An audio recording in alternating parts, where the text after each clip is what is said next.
Ananda, the nature of wind has no substance, and its patterns of movement and stillness are erratic. You always adjust your robe as you enter the great assembly.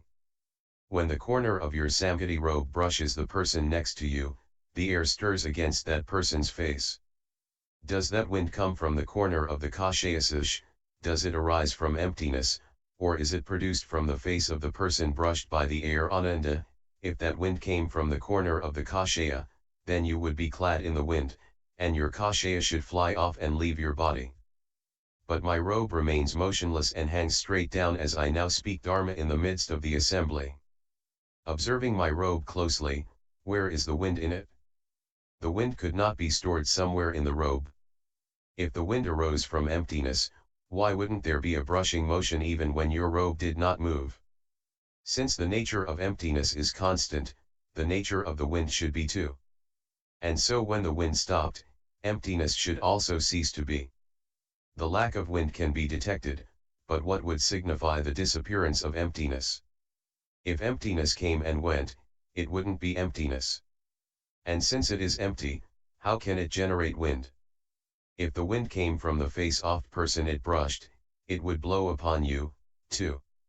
Then while you were setting your robe in order, how could it blow backwards upon other people? Upon closer examination, you will find that the robe is set in order by yourself, the face blown by the wind belongs to the person by your side, and the emptiness is tranquil and not involved in movement. So where does the wind come from that blows in this place? The wind and emptiness cannot mix and unite, since they are different from each other. Nor could the wind exist spontaneously without an origin. You still have not realized that in the treasury of the thus come one the nature of wind is true emptiness and the nature of 66. Emptiness is true wind. That fundamental purity pervades the Dharma realm. Beings' minds absorb it according to their capacity to know. Ananda, in the same way that you alone shift your robe slightly and the air is stirred, so, too, if a similar movement were made throughout the Dharma realm, the air would stir everywhere. Since wind can arise throughout the world, how could there be any fixed place to which it is confined? Whatever manifests does so in compliance with karma. Ignorant of that fact, people of the world are so deluded as to assign their origin to causes and conditions or to spontaneity. These mistakes, which arise from the discriminations and reasoning processes of the conscious mind, are nothing but the play of empty and meaningless words. Ananda, the nature of emptiness has no shape, it is only apparent because of form. For instance, Shravasti is far from the river, so when the Kshatriyas, Brahmans, Vaishyas, Shudras, Bharadvahas, Chandalas, and so forth build their homes there, they dig wells seeking water. As a square foot of earth is removed, a square foot of emptiness becomes evident. As 10 square feet of earth are removed, 10 feet of emptiness become evident. The depth of the emptiness corresponds to the amount of earth removed. Does that emptiness come out of the earth? Or does it exist because of the digging? Or does it arise by itself, without a cause? Ananda, if that emptiness arose by itself without any cause, why wasn't it evident even before the earth was dug? All that could be seen was the vast expanse of solid, impenetrable earth. If emptiness came about because of the removal of the earth, then, as the earth was removed, the entering of the emptiness should be visible. If no emptiness entered when the earth was first removed, then how could the emptiness come about because of the removal of the earth? If no removal or entering took place, then there would be no difference between the earth and emptiness. Not being different, they would be the same. In that case, wouldn't the emptiness be removed from the well along with the earth in the process of digging? 67. If emptiness appeared because of the digging, then the digging would bring out emptiness instead of the earth. If emptiness did not emerge because of the digging, then the digging should only remove the earth. Why, then, do we see emptiness appear as the well is dug? Consider this even more carefully. Look into it deeply, and you will find that the digging comes from the person's hands engaged in that act, and the earth exists because of its removal from the ground.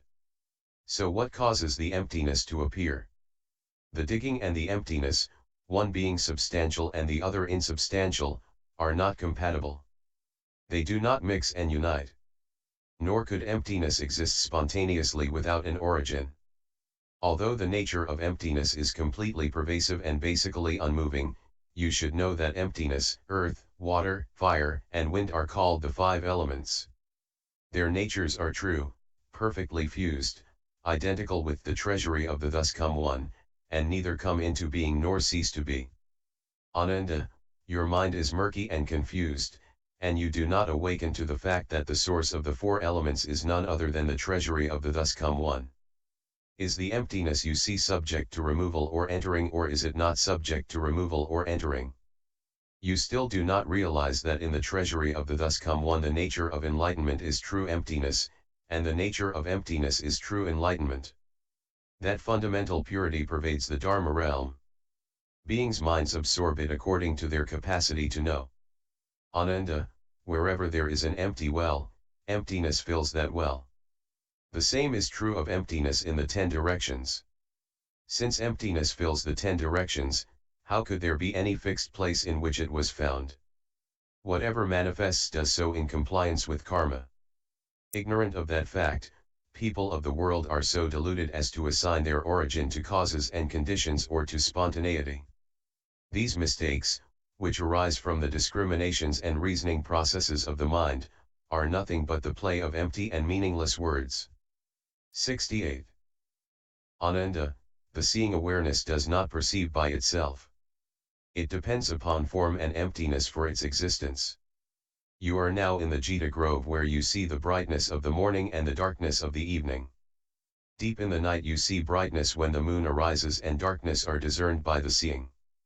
Is the seeing identical in substance with brightness, darkness, or emptiness, or are they not of the same substance? Are they the same and yet different, or are they neither the same nor different? Ananda, suppose seeing shared a single substance with brightness, darkness, or emptiness.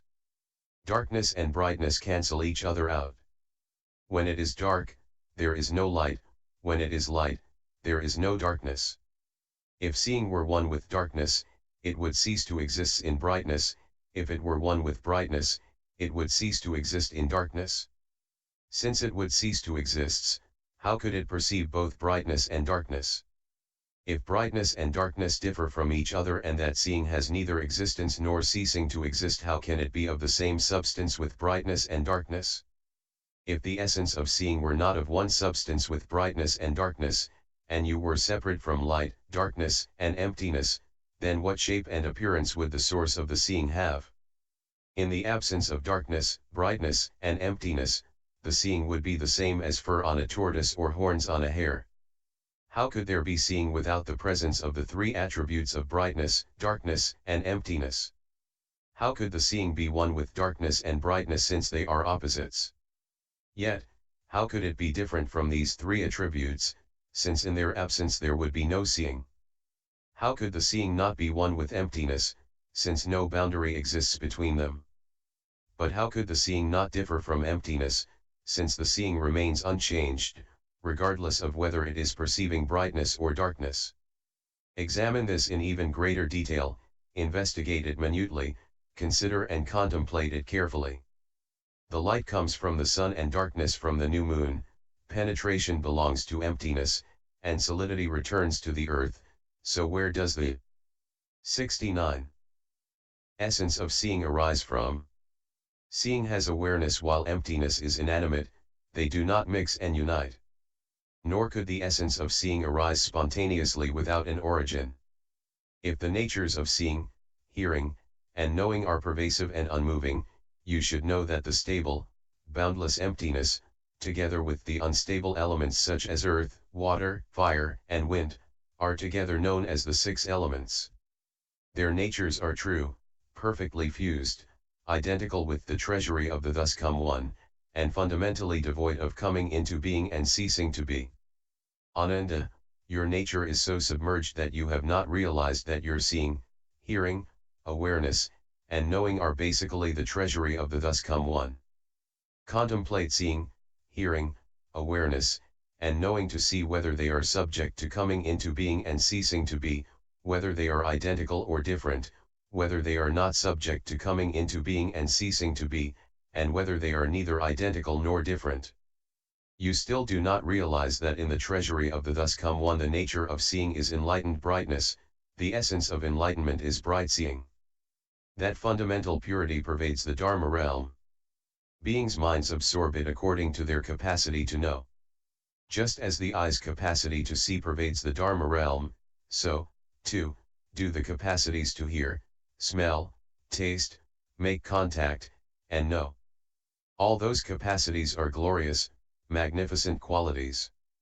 Since they pervade the Dharma realm and fill all emptiness in the 10 directions, how could they be found in any fixed location? Whatever manifests does so in compliance with karma. Ignorant of that fact, people of the world are so deluded as to assign its origin to causes and conditions or to spontaneity. These mistakes, which arise from the discriminations and reasoning processes of the conscious mind, are nothing but the play of empty and meaningless words. Ananda, the nature of consciousness has no source, but is a false manifestation based on the 6 organs and their corresponding objects. Now, take a look at the entire sagely. 70. Assembly gathered here. The observations made by your eyes are similar to reflections in a mirror, both being devoid of distinction making. However, your consciousness will systematically identify what is seen, that is Manjushri, that is Purna, there is Maudgalyayana, there is Subhuti, and that one is Shariputra. Does the consciousness, which is aware and knows comes from seeing, from forms, from emptiness, or does it arise suddenly without a cause? Ananda, if your consciousness came from seeing, then in the absence of the 4 attributes of brightness, darkness, form, and emptiness, you would not be able to see. Since those attributes would not exist, where would your consciousness come from? If your consciousness arose from form rather than form seeing, it would see neither brightness nor darkness. In the absence of brightness and darkness, it would not see form or emptiness, either. Since those attributes would not exist, where would your consciousness come from? If it came from emptiness, it would be neither an appearance nor the seeing. Without seeing, it could not function, being unable to discern brightness, darkness, forms, or emptiness by itself. Without appearances there would be no external conditions, and thus no location where seeing, hearing, awareness, and knowing could be established. Being located at neither of those 2 places, the consciousness would be empty, as if non-existent. If it did exist, it would not be a phenomenon. Even if you could exercise a consciousness, how would it discern anything? If it suddenly comes forth without a cause, why can't you discern the moonlight within the sunlight? Investigate this even more carefully, discriminate it in detail, and look into it. The seeing belongs to your eyes, the appearances are considered to be the environment, what has an appearance exists. What lacks appearances does not. What, then, are the conditions that cause the consciousness to come into being? The consciousness moves and the seeing is still, they do not mix and unite.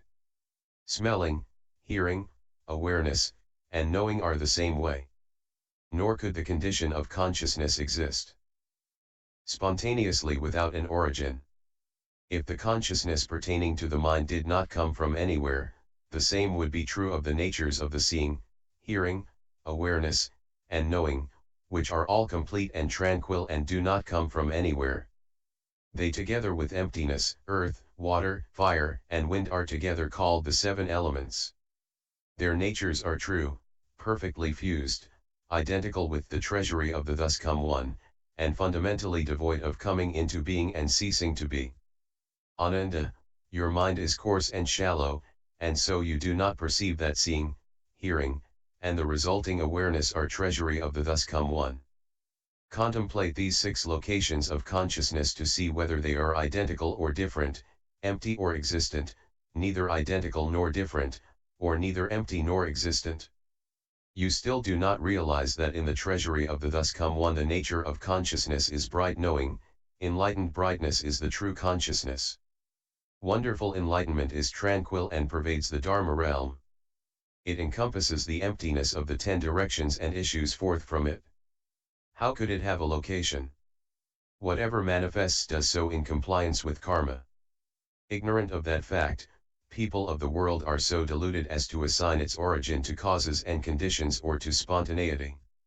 These mistakes, which arise from the discriminations and reasoning processes of the conscious mind, are nothing but the play of empty and meaningless words.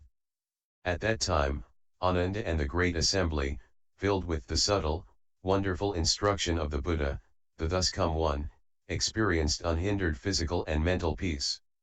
Everyone in the Great Assembly became aware of how his mind pervaded the 10 directions, beholding emptiness in the 10 directions as one might look at a leaf or other held in the palm of one's hand.